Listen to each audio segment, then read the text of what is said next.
A new chapter begins by introducing the royal court wizards of the Kingdom of Rhodesia. These elite mages are sworn to fight and die for their kingdom, shown here casting a massive spell against a fearsome dragon. Bleeding hands reach for a blinding light, symbolizing their ultimate sacrifice. This noble rank is bestowed only upon the proudest and most powerful wizards. The court wizards are celebrated as heroes, parading through a cheering crowd on horseback. A young, aspiring mage in a green dress waves with wide-eyed admiration, dreaming of one day joining their ranks. The path is difficult as countless candidates are shown taking a rigorous written exam. The practical test involves conjuring a complex, glowing red magic circle. A smug, white-haired mage effortlessly summons a ball of fire, impressing and intimidating his peers. But even in this elite selection, the prodigy is suddenly stunned by an unexpected display of power. He and the other candidates are thrown to the ground, mouths agape in shock and terror. An immense magic circle fills the chamber as one hand conjures an overwhelming pillar of fire. The source is an extraordinary girl who passed the exam at just 10 years old, standing amidst the inferno she created. A close-up reveals her confident, determined purple eye. With a clench of her fist, she unleashes a fiery blast that completely engulfs a monstrous bird-like creature. The young girl unleashes a devastating torrent of fire, showcasing her incredible power.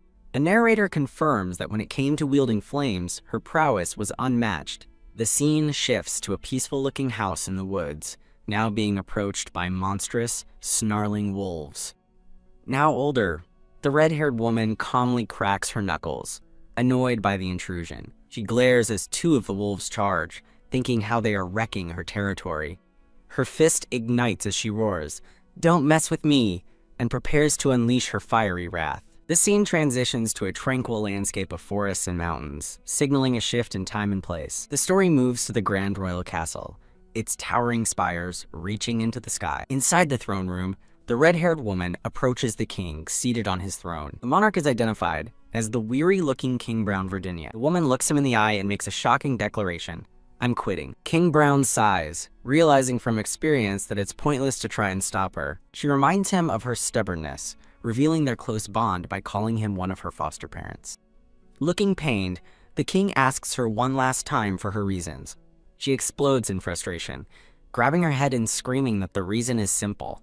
She doesn't want to work anymore. Getting in his face, she yells about being forced to work countless consecutive shifts while he insists her quitting would be a problem. She angrily recalls one of her many tedious duties, serving as a bodyguard on VIP protection detail. A montage reveals her endless tasks, monster extermination, magical research, leading to a complete burnout as she screams about having too much to do. She complains that her last day off was 2 months ago and was cut short by an emergency, labeling the job a toxic workplace. The king tries to lighten the mood with a wink, teasingly calling her a continuous duty wizard. Unamused, she summons a threatening ball of fire in her hand, forcing the king to quickly claim he was kidding. She defiantly declares she's been saving money for this moment and is absolutely never working again. The king pleads his case, sadly admitting he relies on her because she's the most talented wizard in the entire country. He then mentions another powerful wizard who went abroad for VIP protection and hasn't been heard from since.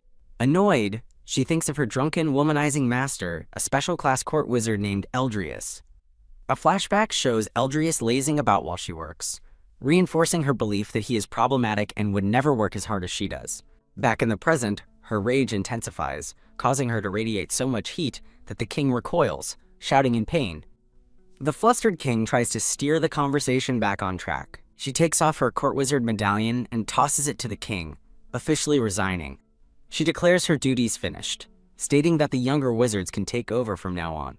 The king points out that she's only 18 herself, but she furiously tells him she doesn't care what happens after she leaves. In a panic, the king worries about her future, asking where she's going to live. She reassures him, revealing she built a house in the frontier region, which shocks the king who knows it's crawling with monsters. Wreathed in flames, she smiles confidently, asking if he truly believes those monsters are any match for her. Defeated, the king wipes a tear from his eye, sighing as he finally accepts her decision. A red-haired girl with purple eyes glances back, a star-shaped pendant swinging before her. A gray-haired official offers severance pay, but the girl's voice cuts him off, flatly refusing it. The red-haired girl explains she's already wealthy and suggests donating the considerable sum to an orphanage. While the official looks on, she daydreams of a simple, happy farm life, her eyes sparkling with joy. Waving a cheerful goodbye, she leaves the stunned, speechless official behind. The scene shifts to a crowded street, where a blonde-haired man watches solemnly from the shadows. He watches the red-haired girl, now named Rose, pass by with a sack, thinking of her as his beloved. The blonde man, a special class adventurer known as the Golden Sword Saint, resolves to pursue her. Meanwhile, Rose smiles, finally free after stepping down from her position as court wizard. But her peaceful retirement was not to be. In a flash of fury, Rose unleashes a powerful fire spell she calls Red Lotus. She bravely shields two terrified children from a massive, monstrous beast made of flames. With fierce determination, she summons a blade of fire, announcing her second bloom attack. The children watch in awe as she brings her foot down upon the now defeated, flaming creature. The young, blue-haired boy stammers, asking the mysterious woman who she is. She introduces herself simply as Rose, a witch now working in the frontier land. The scene transitions to the bustling central district of Verdisia Castletown. A sudden boom. Rose makes a dramatic entrance, landing in the middle of the crowd and creating a pillar of light. The townspeople's initial shock quickly turns into waves of joyous recognition and welcoming smiles. The crowd swarms Rose with gifts of meat and magic books, and she laughs, asking for one at a time. Flustered by the attention, Rose tries to figure out where to start. She decides on her first priority, vegetables, and the friendly townsfolk guide her. At a market stall, a vendor asks what she needs while Rose considers her shopping list. A bright smile lights up her face as she makes her decision. She begins gathering supplies, starting with large wooden crates and sacks. Standing before her hall, Rose confidently declares that this should be enough for a while. She prepares to use magic on her sack of goods, murmuring, "All right," with a determined cry of, "Here we go!" She channels her power into the bag. A brilliant flash of magic erupts from the sack. Rose proudly presents her now magically enlarged bag, filled with all her supplies. Humming happily, she leaves the town, glad she won't need to return for a while. Propelled by red magic, Rose soars over the forest, spotting her new home below with a happy, "Ah!" She touches down gracefully in the grassy clearing. Smiling, she admires the excellent craftsmanship of her new house, a gift from the Verdisia kingdom. She stands before the large, beautiful manor that is now her home on the frontier. A warning from King Brown is recalled. The frontier is a dangerous zone overrun with monstrous wolves. Rose activates a protective barrier around the house and throws open the doors with a loud bam. With open arms and a joyful shout, she declares the beginning of her peaceful, slow life. She collapses onto the floor inside, sighing in pure bliss. Lying on her back, she marvels at the floors, made from the finest wood. She then leaps up, celebrating the sun-drenched terrace with outstretched arms. Exploring further, she's delighted to find a spacious basement with room for herb preparation. She even discovers a guest room, meaning people can come to visit. With a happy thump, she flops face down onto the luxurious bed. She snuggles into the premium mattress, which is infused with magic stones to accelerate mana recovery. The next morning, rain falls gently outside her new home. Inside, Rose is still sleeping soundly and peacefully. A sudden jolt. She shoots up in bed, panicking that she's overslept. She sits in her massive bed for a moment, silent and bewildered. A slow, relieved smile spreads across her face as she remembers she has nowhere to be. Humming a cheerful tune, Rose strolls through the sunny woods with her basket. She smiles blissfully, relishing the slow life and the simple pleasure of gathering herbs. Kneeling in the grass, she carefully picks a sprig, planning to make potions later. A sudden, violent tremor shatters the peace, her expression instantly turning to alarm. Rumble. The ground shakes violently, throwing Rose off her feet. Realizing the disturbance came from her home, she launches into the sky on a pillar of fire. She lands abruptly, her face frozen in shock at the scene before her. Staring at the massive crater where her new house once stood, she wonders what could have happened. A low growl echoes from the rubble, and Rose immediately tenses for battle. A colossal armored beast with glowing red eyes emerges from the ruins, roaring furiously. As the monster lets out a deafening roar, Rose's eyes narrow with hardened resolve. The beast lunges forward, intent on crushing her. Facing the monster, Rose stands her ground, declaring she is completely... Her fist ignites with crimson energy as she furiously vows, "I won't forgive you." Wham! She unleashes a devastating, fire-wreathed punch directly into the beast's jaw. Her fiery assault continues as she sends the monster reeling with a powerful uppercut. Her purple eyes burn with focused rage as she channels her immense power. A direct hit to the creature's head causes a fiery explosion, sending it flying. The beast crashes into the remains of her house with a tremendous thud. With a confident smirk, Rose coolly assesses the aftermath of her powerful attack. The beast lets out an agonized cry of, "Ugh!"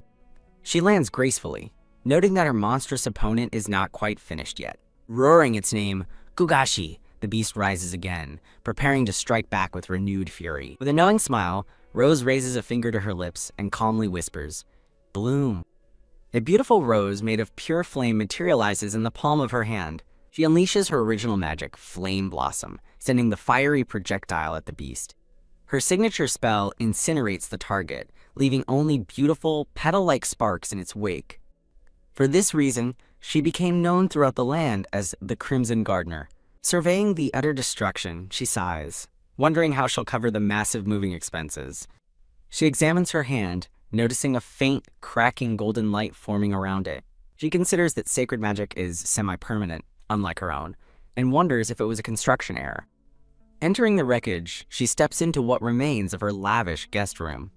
She finds her premium, mana-recovering mattress torn to shreds. Staring out at the night sky, she realizes she can't return to the capital and must stay here. A single tear falls as she bids a sad farewell to her beloved premium mattress. Her basket of freshly picked herbs tumbles to the ground. With a menacing aura, she declares that sorting herbs is the perfect work for when she's feeling down. She resolves to keep busy by purifying the groundwater with her magic. Morning sun rises over the quiet, damaged home. After pulling an all-nighter, Rose yawns, surrounded by a sea of freshly brewed potions. Exhausted, she wearily makes her way up the stairs. She stands outside, hands on her hips, taking in the morning air. A loud rattle sounds as she smiles brightly, proclaiming it a lovely morning. Her smile fades as she takes in the sight of her ruined home, and she lets out a forced laugh. Her laughter quickly turns to a deep sigh of despair as she hangs her head. Resigned to her fate, she decides she might as well make breakfast. Her expression hardens with new resolve as she turns away from the house. She gazes intently down a path leading away into the nearby forest. As she stands there, a mysterious figure in a blue cloak approaches from behind. The cloaked stranger stops silently on the path, just a short distance from her. A close-up reveals the figure's blonde hair and the golden hilt of a sword. It's the Golden Sword Saint. A magnificent golden sword hums with a brilliant, sacred light. The red-haired woman, Rose, senses a presence and turns with a questioning look. An armored foot steps firmly onto the grassy field, signaling an arrival. Rose's distinctive platform boots stand on the lawn in front of her new home. Rose stands with her arms crossed, unimpressed by a mysterious man in a blue cloak. The man dramatically reveals himself to be a handsome, blonde-haired warrior with a dazzling smile. He kneels before her, grandly declaring her his fiancée and beloved Rose. Taking her hand, he sweetly invites her to a flower garden to rekindle their memories. Pow! Rose cuts his romantic speech short with a powerful punch to the face. The man complains about his beautiful face being ruined, but Rose coldly tells him that would be perfect. Undeterred, he once again takes her hand and repeats his invitation to the flower garden. She responds with another vicious punch, showing she's had enough of his antics. Rose demands to know why a special class adventurer like him is really here. The blonde man smoothly insists he didn't come all this way just to say something ridiculous. Skeptical, Rose questions him, and he chuckles, admitting he's not entirely without purpose for his visit. He dramatically claims he came to start a happy married life with her, but she's surrounded by flames, as she calls him out, for just showing up on a whim. Turning her back, Rose calls him lazy, but he explains adventurers have the freedom to choose their work. Rose pauses, her expression serious as she considers his words. He asks if she's picking a fight, but she coolly reminds him that he's no longer a court mage. The blonde man offers a gentle smile, which Rose meets with a stern, unimpressed glare. Dismissing him, Rose walks away, but he calls after her, saying something has been bothering him. Her house stands before them, its walls covered in ominous cracks.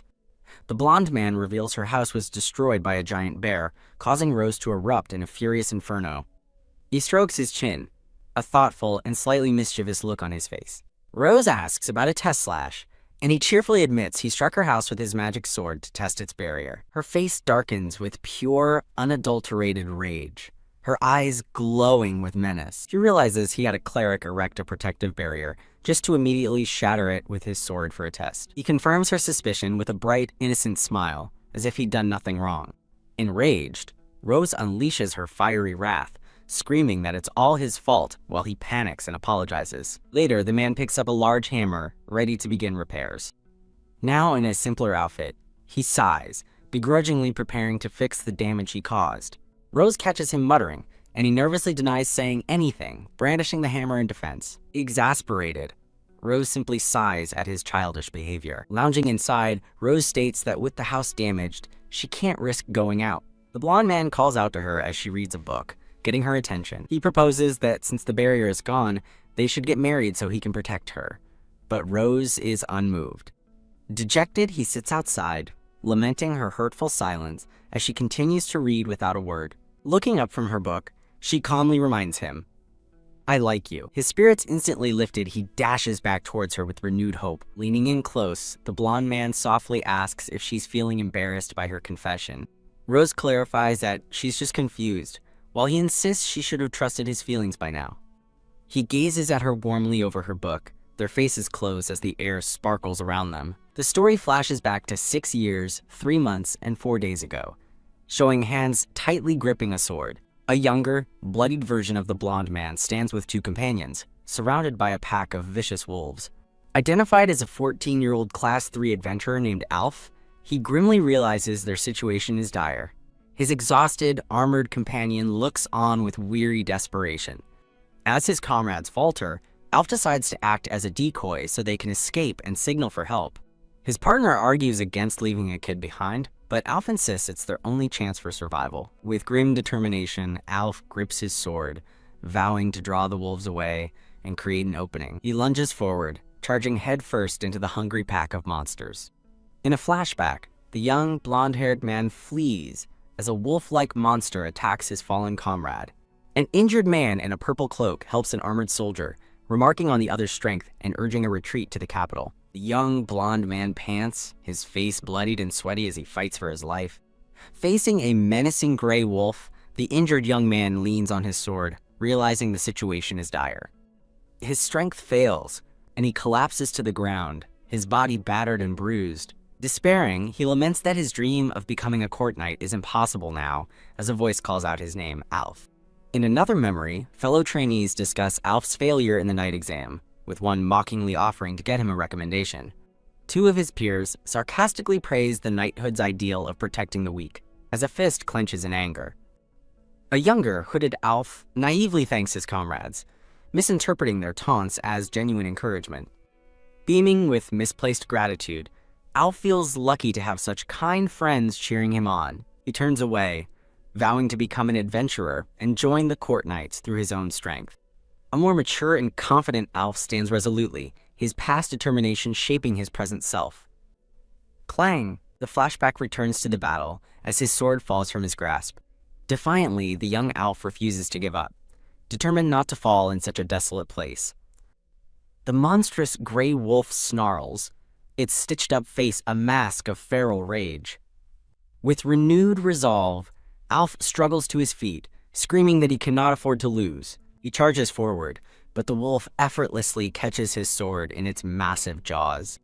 A brutal blow sends Alf reeling backward, the impact knocking the air from his lungs. He lands hard on his knees, clutching his bleeding side as he gasps in pain.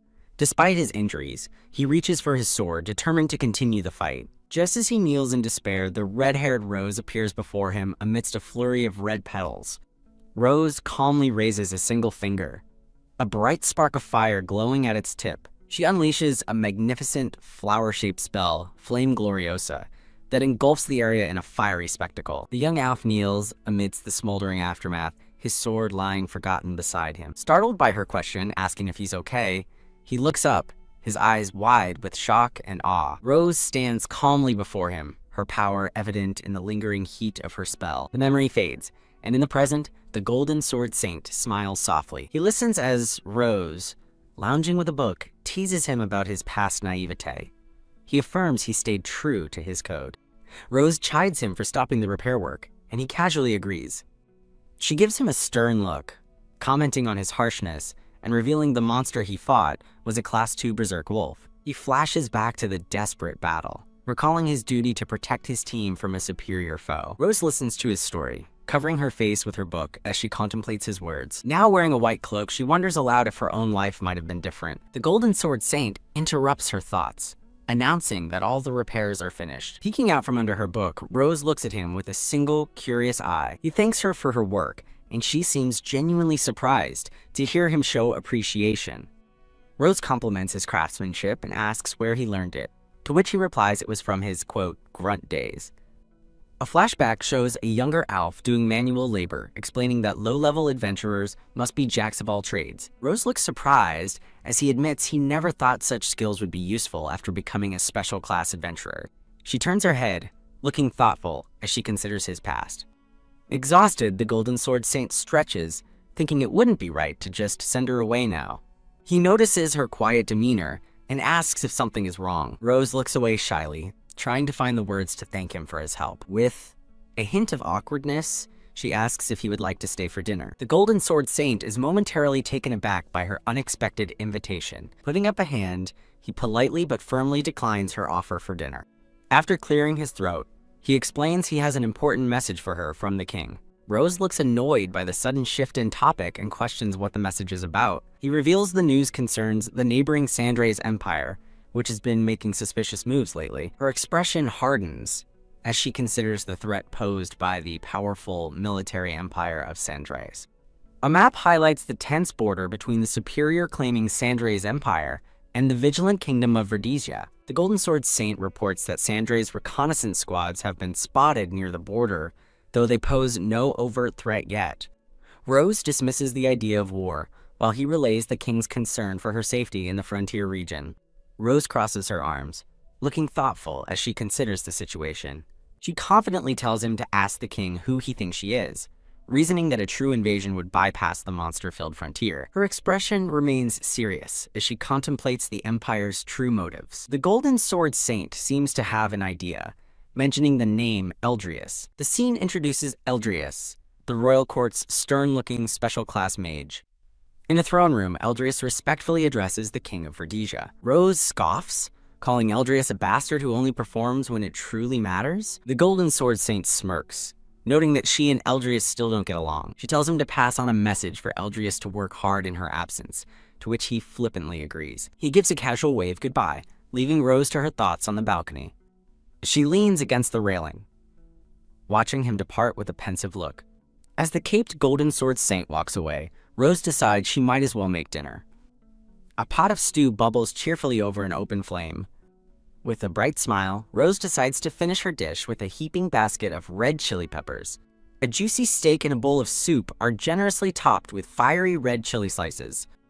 Clasping her hands, Rose beams with delight, admiring her delicious-looking meal. She happily savors her spicy homemade food, reflecting that cooking has now become a hobby. A flashback shows her overworked past as a court mage, revealing she discovered the joy of extremely spicy food after starting to cook for herself. Plates of pasta and steak are shown, all covered in a generous amount of red-hot chili peppers. While eating, she jokes that her food is good enough to attract monsters and that the Golden Sword Saint is missing out. A sudden jolt of realization interrupts her meal. Having finished her dinner, she calmly wipes her mouth with a napkin. With a look of renewed annoyance, she stands and declares, "Again!" Huff! The scene shifts to a blue-haired swordsman and a pink-haired mage running for their lives. The swordsman, Phil, a Class 2 adventurer, worriedly asks his companion if she is all right. The mage, Yuna, also a Class 2 adventurer, confirms she is, as magical projectiles fly past them in the moonlit forest. Yuna warns that their pursuers are catching up, and a frustrated Phil curses their situation. Stomp. Phil abruptly stops running and plants his feet, ready to make a stand. Turning to face the threat, he grits his teeth and asks Yuna to give him a buff. Yuna agrees and casts a strength enhancement spell, enveloping Phil in a powerful golden aura. Unseen by the pair, a massive, glowing green eye watches them from the darkness of the forest. Phil steels himself, vowing to become a Class 1 adventurer. He glances back with a determined, sweat-streaked face. He declares he will achieve his dream with Yuna as they come face to face with a colossal, feathery serpent monster. Phil grunts, preparing for battle while Yuna watches with concern from behind him. The monster opens its massive fanged maw, preparing to strike them down. It lunges forward with blinding speed, and Phil lets out a terrified scream. RRGGHH. The beast's attack connects, sending the swordsman flying through the air. A fresh wound appears on the monster's side as Phil is violently thrown back. Wham! He crashes hard into the forest floor, a cloud of dirt erupting from the impact. He groans in pain, struggling to push himself up from the ground, bruised and battered. Yuna cries out his name in shock and fear. She stands alone before the massive serpent, whose eyes now glow a menacing red. Utterly terrified, she can only stammer in fear as she stares up at the beast. The monster's enormous fangs descend upon the helpless mage. A pair of familiar platform boots steps firmly onto the grassy battlefield. A massive wave of fire erupts, completely engulfing the serpent just as it's about to strike Yuna. Rose's hand erupts in a torrent of flames, her power unleashed. Wreathed in flames, the red-haired Rose smirks, declaring that she's getting pissed off. Yuna anxiously checks on the injured Phil, who can only groan in pain as he looks up, disoriented. Standing confidently with embers floating around her, Rose assesses the situation. Rose stands calmly before the smoldering, colossal head of the defeated feathery serpent. Noticing a gash on the beast, Rose silently wonders who inflicted the wound on the monster. Phil confirms he wounded the beast, earning a thoughtful smirk from Rose as she considers his strength. Towering over the adventurers, the colossal serpent's body dominates the scene as Rose contemplates the creature. The dead serpent's head is shown up close, its massive fangs and open maw a testament to its ferocity. Tisk! Rose looks on with a slightly annoyed, yet contemplative expression. Closing her eyes, Rose gathers her energy, enveloping herself in a brilliant aura as she casts Magic Boost. The serpent's tail suddenly whips towards them, and a terrified Phil yells for Yuna to watch out. Rose blurs into action, launching a powerful, eye-shaped fire projectile at incredible speed. Her body glowing with power, Rose braces herself to intercept the monster's massive tail with her bare hands. She effortlessly blocks the colossal tail, the impact sending shockwaves as she holds her ground. Phil and Yuna stare in utter disbelief, amazed that she flew just by using a simple magic boost. Surrounded by a swirling, magical aura, Rose hovers effortlessly in the air, a picture of immense power. A small flame sparks at her fingertip as she begins to cast her next spell, Einsbloom. She unleashes the devastating Red Lotus spell, engulfing the serpent in a pillar of raging fire. The monster's form is consumed by the roaring flames of her attack as she calmly watches. She gathers fire into her hand once more, preparing her final move, Spy Bloom, Blazing Blade. Her eyes gleam with power as she materializes a magnificent, towering blade made of pure fire. The flaming sword transforms into a dragon of fire, lunging forward as she swings it down with immense force. Wham! Her fiery attack strikes its target with devastating force. The serpent's head is completely obliterated by the overwhelming power of the fiery dragon strike. Her boot touches the ground amidst the dying embers, the battle now clearly over. Phil and Yuna are left utterly speechless, their faces a mask of pure shock and awe. Wiping her brow, Rose compliments their work but then pauses, her expression changing as she takes a closer look. She stands over the two exhausted adventurers, silently observing them after the intense battle. She holds out a sparkling green potion, offering it to the wounded adventurers. Startled by her offer, Phil and Yuna look at the potion with wide, uncertain eyes. Yuna politely refuses the expensive potion, but Rose seems confused by her reasoning. She reveals she made the potion herself with free ingredients, shocking Phil as she urges a hesitant Yuna to drink it. Yuna remains speechless, her wide eyes fixed on the mysterious potion in her hands. Whoa! After drinking the potion, Phil is enveloped in a healing aura, his injuries vanishing instantly. Fully healed and amazed, Phil approaches Rose to express his gratitude. Seeing their predicament, Rose offers to let them rest at her place for the night. Phil asks who she is, and a flustered Rose struggles to explain her unemployed status in this dangerous region. The two adventurers stare blankly as Rose turns away, seemingly lost in thought. She turns back with a smirk and introduces herself as Rose, the witch of this frontier. An awkward silence falls as both the adventurers and a suddenly self-conscious Rose process her dramatic introduction. Overcome with embarrassment, Rose yells for them to forget it and just follow her, leaving Phil to wonder if she's really a witch. Safely inside, A clean and rested Phil sits up, his hair appearing gray-blue in the warm light. Yuna sits comfortably in a chair, taking in their cozy new surroundings with a look of relief. Noticing Yuna's thoughtful gaze, Rose sits across from her and bluntly asks what she's thinking about. Yuna's eyes light up with starstruck realization as she connects the dots. Rose is momentarily stunned by Yuna's sudden, energetic outburst. Rose confirms she was a special class adventurer, and an ecstatic Yuna exclaims that she knew it. Phil's eyes widen as he finally recognizes her full name, Rose Freeman.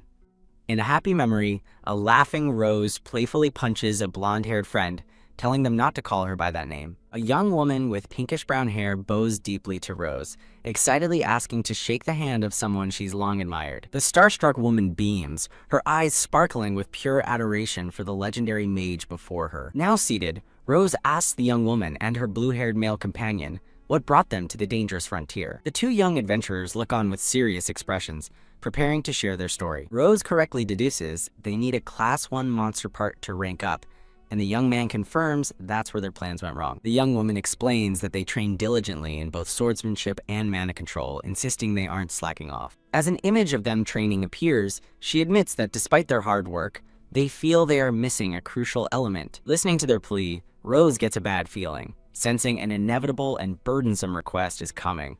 The blue-haired young man and his pink-haired companion sit nervously, their faces a mixture of hope and anxiety. Rose remains silent, her expression unreadable, as she waits for them to state their purpose. The pair continue to wait in tense silence, a bead of sweat running down the young man's face. Before they can even make their request, Rose cuts them off with a blunt and decisive refusal. Dejected, the young woman apologizes for their presumption as she and her companion look away in disappointment. The blue-haired young man speaks up, calling out to her directly by name, Rose. He leans forward, earnestly pleading with her to at least offer them some advice. Rose looks down at the desperate young man appearing to consider his heartfelt request. Gotta! The young man abruptly drops to his knees, his sudden movement startling Rose. He passionately declares he wants the strength to protect his companion, Yuna, who cries out his name, Phil, in shock. Rose watches Phil's display of devotion, her arms still crossed, but her stern expression wavering. A memory surfaces of a smiling, long-haired man with a purple vest, who once told someone they had potential. The memory continues, revealing the man offering a young, dirt-smudged Rose the chance to become a mage. Back in the present, a vision of her master, Eldrius, taunts her for being unable to train rookies, causing her to twitch in annoyance. Provoked by the memory, Rose relents with a sly smile, agreeing to look after them for 2 nights and 3 days. Overjoyed, Phil and Yuna exclaim in disbelief, while Rose nonchalantly adds that their deaths would simply leave a bad taste. Rose's expression turns serious again as she prepares to lay down the conditions for her training. Phil and Yuna look back at her, their expressions now sober and attentive. Now outside and in a new combat outfit, Rose cracks her knuckles, explaining she will teach them how to win with a single blow. Phil and Yuna listen from a distance, looking on with nervous anticipation. Standing before her, Phil nervously confirms that he is ready to begin his training. He closes his eyes and concentrates, managing to summon a small, flickering aura of mana around his hand. Rose explains that most people can only manage to enhance a single part of their body, like Phil is demonstrating.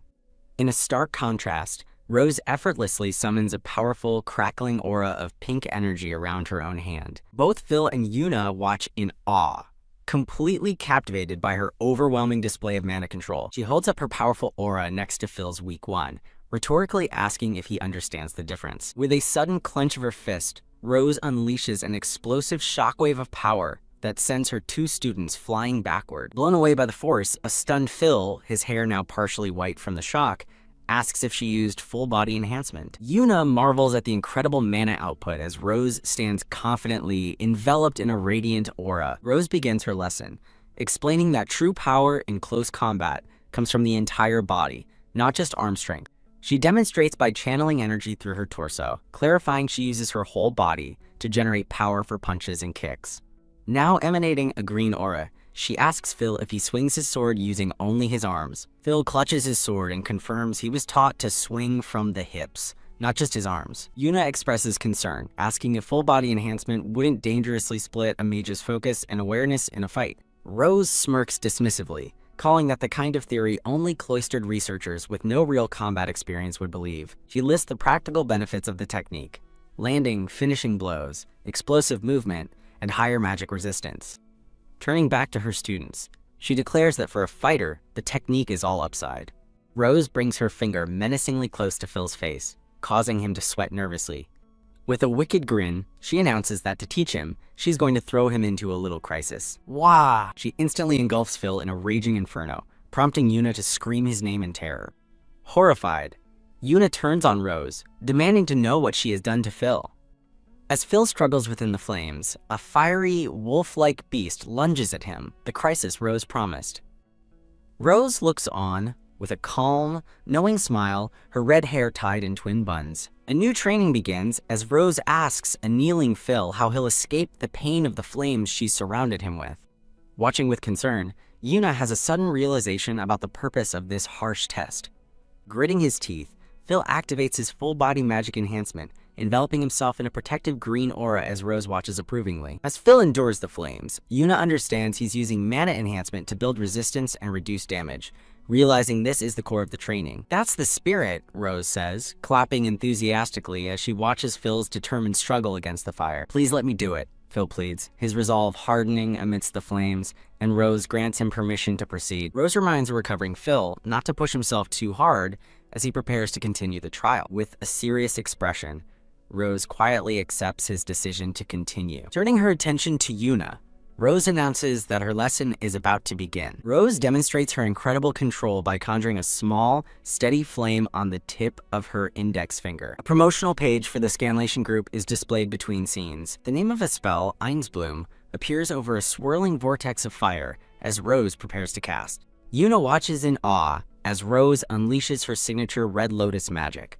recognizing it as the legendary Flame Blossom. Startled, Yuna turns as Rose suddenly appears right beside her. Rose gives her an encouraging smile and tells her to give the spell a try. As Yuna manifests a blade of fire on her staff, Rose explains her magic concentrates heat rather than just gathering flames. The flame on Yuna's staff flickers and dies out instantly, much to her surprise, while Rose observes thoughtfully. Using a small flame on her own finger, Rose advises Yuna to visualize a campfire to maintain the spell. Demonstrating with her own hands, Rose instructs Yuna to picture the outer flame and then gather its hottest part into a form. Yuna focuses, murmuring the instructions to herself as she prepares to try again. "I'll give it a try," Yuna declares, gripping her staff as Rose watches with a confident posture. Yuna struggles, realizing she needs a stronger mental image to condense the heat, while Rose watches with a knowing smirk. Elsewhere, Phil pants heavily as he continues his own training, running through the forest while engulfed in a fiery aura. "This is brutal," Phil cries out, realizing the pain immobilizes him without his magic enhancement, as his feet are scorched. With a gasp of pain, Phil's concentration wavers as he touches the intense flames surrounding him. He stumbles and falls forward, losing his balance in the fiery trial. An explosion of fire erupts as Phil hits the ground. "Ard!" Phil screams in pain, shocked to find his magic enhancement has suddenly stopped. The protective aura vanishes, leaving him vulnerable and confused. Lying on the ground, he looks at his hand and wonders why the flames around him also went out. Panting and sweating, Phil deduces that the training flames are linked to his own full-body enhancement. Utterly spent, he collapses onto his back in the cool grass. Lying exhausted, Phil laments that he couldn't even make it halfway through the course. A vision of Rose's overwhelming power fighting a massive beast of fire fills his mind. Thinking he must get stronger to protect Yuna, Phil sits up with newfound determination. He clenches his fist, reigniting his mana and the fiery aura around him with sheer willpower. Back on his feet, Phil resumes his fiery run through the forest as Rose watches from afar.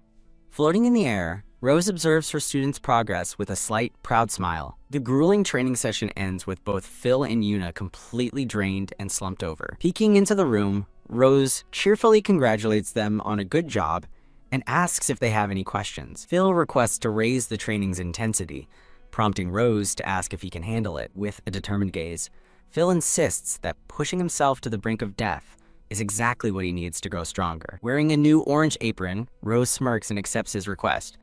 Yuna agrees, stating she also wants to continue as she feels close to a breakthrough. Pleased, Rose agrees, but Yuna hesitantly asks about her new apron. Rose stands silently, wearing her combat gear under an orange cooking apron decorated with a single red chili pepper. Closing her eyes, Rose smiles with a sense of quiet satisfaction. Phil and Yuna appear refreshed and happy, smiling brightly together. Their reward for the hard day's training is a delicious-looking meal of 2 large steaks. A steaming bowl of dangerously red soup is served alongside fresh bread. Rose gestures to the table, telling a hesitant Phil and Yuna to sit down for dinner. The 2 adventurers stare in horror at their spicy meal as Rose calmly pours them water. Phil's instincts scream that the food is dangerous, while Yuna wonders if this is some kind of internal strengthening training. With a bright, sparkling smile, Rose cheerfully encourages her terrified guests to eat up. Phil and Yuna exchange worried glances, completely unnerved by the meal before them. After one bite, Phil is overwhelmed, thinking the brutal pain and spice are beyond anything he's ever experienced. Phil realizes he can use magic to reinforce his organs and begins to eat through the pain as Yuna watches, newly resolved to fight by his side. Yuna takes a bite and is metaphorically engulfed in flames, feeling as though magma is pouring down her throat. Closing her eyes against the pain, Yuna convinces herself this is mental training to help her visualize magic more clearly. With expressions of pure agony, both Phil and Yuna continue to force down the brutally spicy food. Rose smiles, pleased that they like her food, and decides to put her all into tomorrow's meal as well. Later in a bath, Rose offers to wash a flustered Yuna's back, who feels it's too great of an honor. Splash! Rose tells a startled Yuna not to hold back, insisting this is also part of her training. Wrapped in a towel, Rose kneels by the bath with a warm and inviting smile. Rose begins her lesson, explaining to Yuna that she'll demonstrate how heat control works. Yuna watches intently from the edge of the tub as Rose prepares the demonstration. As she enters the water, Yuna is stunned to find that it isn't hot at all. Rose explains that heat control is similar to her Flame Blossom spell, and Yuna agrees to try and learn it. Before the training begins, Rose suggests they wash up first. As Yuna washes her hair, she tells Rose she feels bad making her do this, but Rose brushes off her concerns. Yuna expresses her deep admiration for Rose Fryman, the legendary Crimson Gardener. Rose listens to the praise with a quiet, thoughtful expression. Rose lightly pats Yuna's back, telling the skinny girl to eat more meat and explaining the importance of close combat skills for a mage. Rose confirms she forced herself to train in close combat because some people just aren't naturally cut out for it. Yuna asks why, prompting a flashback of Rose being pinned by her master. She wanted to beat him, but was always defeated by a single punch. In a memory, a younger Rose relentlessly challenges her master in hand-to-hand combat, getting beaten every time. Rose admits with frustration that despite her training, she still can't match true close combat specialists. Yuna looks down, humbled, admitting that she leaves all the frontline fighting to Phil. While Yuna scrubs her back, Rose compliments her talent for reaching her rank in only 2 years. Yuna asks about Rose's past, and Rose casually confirms she was a court mage at 10 and special class by 14, because she's a genius. Noticing Yuna has gone quiet, Rose turns and calls her name. The two sit in silence for a moment, back to back on their stools. Yuna thinks of Phil's brave nature and strengthens her resolve to become strong enough to always stand by his side. Yuna's expression hardens with newfound determination. Rose glances over her shoulder at Yuna, a sly, knowing smile forming on her face. Leaning in close, Rose catches Yuna completely off guard by asking if she likes Phil. Blushing deeply, Yuna shyly admits that might be the case, as Rose smiles warmly. The two share a peaceful moment as Yuna gently rinses Rose's back. Yuna asks if Rose has a special someone, but Rose says no, recalling the Golden Sword Saint's flashy advances. Yuna assumes court mages are too busy for romance, but Rose reveals she quit because she was sick of the work. Yuna pauses her washing, her hair covered in a mountain of soap suds. She worries aloud, thinking she's never heard of a court mage quitting and wondering if the country fell into chaos. Rose turns around and playfully offers to write Yuna a recommendation for the now vacant position. A panicked Yuna waves her hands dismissively, refusing the offer while Rose teases that she'd be good at it. The next day, Rose leads Phil and Yuna on a walk through a lush green forest. Phil questions if jumping straight into real combat is wise, but Rose insists that it's the only way to make the training meaningful. With renewed determination, Phil vows to defeat a Class 1 monster and earn his promotion. Rose smiles, revealing she anticipated his resolve and has already prepared something for them. The trio stares at a massive, writhing pile of purple serpents trapped within a crackling cage of fire. Phil identifies the new, menacing purple serpent as a thousand serpent, but Rose casually reveals she caught it that morning. Rose smirks, proposing a rematch, And though nervous, Phil accepts the challenge for himself and Yuna.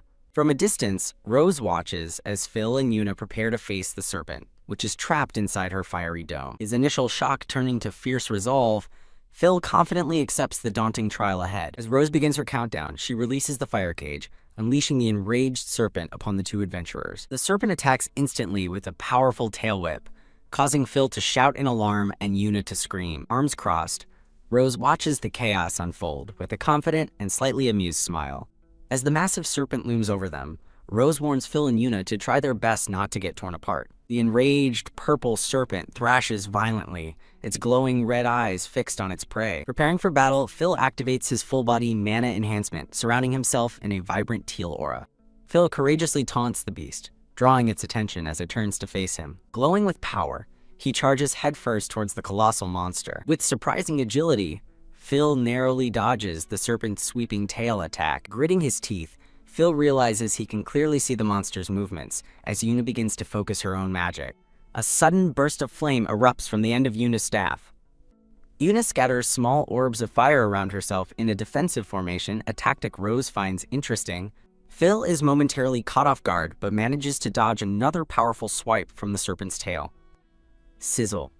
He slides under the attack, slashing his sword against the creature's tough, scaly hide. Landing gracefully, Phil crouches low, ready to continue his assault. He leaps onto the serpent's back, striking it with all his might. Watching from the sidelines, Rose enthusiastically praises Phil's impressive attack. Rose claps, explaining that the serpent's tough outer skin can't be pierced by half-hearted attacks. Phil stands his ground, his mana-enhanced sword at the ready, while Yuna watches him intently. Recalling their bath, Yuna deduces Rose's heat control technique, realizing she can't replicate it internally just yet. With newfound determination, Yuna decides to gather heat externally, raising her staff as flames erupt around her. She channels a massive vortex of fire, unleashing her sprouting fire spell. Her powerful red sprout attack engulfs the massive serpent in a column of intense flame. The serpent's form is consumed by the roaring inferno Yuna created. Seizing the opportunity, Yuna calls out to Phil, who readies himself for a follow-up strike. With the serpent weakened, Phil prepares to deliver the finishing blow. He leaps atop the burning monster, plunging his magically infused sword deep into its flesh. His powerful strike cleaves the monster in two, sending a shower of blood into the air. Yuna pants heavily, exhausted but relieved after unleashing her powerful spell. Phil also catches his breath, the intense battle having taken its toll. The adventurers stand victorious over the severed pieces of the defeated Thousand Serpent. The serpent's dismembered head twitches violently on the grass. A sudden beam of light from the sky pierces the serpent's head, finishing it for good. Phil looks down at his sword, seemingly unaware of where the final light beam came from.